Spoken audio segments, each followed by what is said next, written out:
आणि आता वळूयात पुढल्या बातम्यांकडे। फडणवीसांच्या जाहिरातीवरून आरोप प्रत्यारोप सुरू झालेत। फडणवीसांच्या वर्तमानपत्रातील जाहिरातीवरून संजय राऊतांनी टीका केली आहे। तर देवेंद्र फडणवीसांच्या प्रेमापोटी कोणी जाहिरात दिल्यास तुमचं पोटशूळ का उडतं, असा पलटवार बावनकुळेंनी केलाय।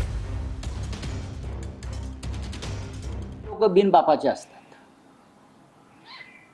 मुळात स्वतः नरेंद्र मोदी हे नॉन बायोलॉजिकल आहेत, त्याच्यामुळे त्यांचा पक्षही नॉन बायोलॉजिकल असल्यामुळे अशा प्रकारचं आपल्या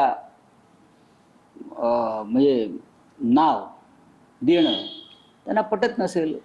आम्ही नॉन बायोलॉजिकल आहोत, आम्हाला नावाची गरज नाही। मुख्यमंत्री देवेंद्र फडणवीस जी यांच्या प्रेमाबद्दल एखादी जाहिरात येतं त्यावर एवढं पोटशूट उडतं, मला वाटतं हे चुकीचं आहे।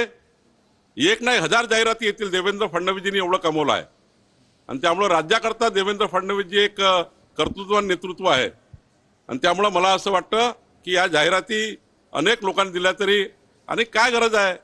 मला वाटतं की नाही नाव टाकलं तर काय, एखाद्या व्यक्तीला वाटतं पत्रिकेला नतमस्तक होऊन ही भावना त्या ठिकाणी व्यक्त झाली आहे ॲडव्हर्टाइजमध्ये। त्यामुळे मला असं वाटतं की याच्यामध्ये काही विरोधकांनी आरोप करण्याचा काही तथ्य नाही।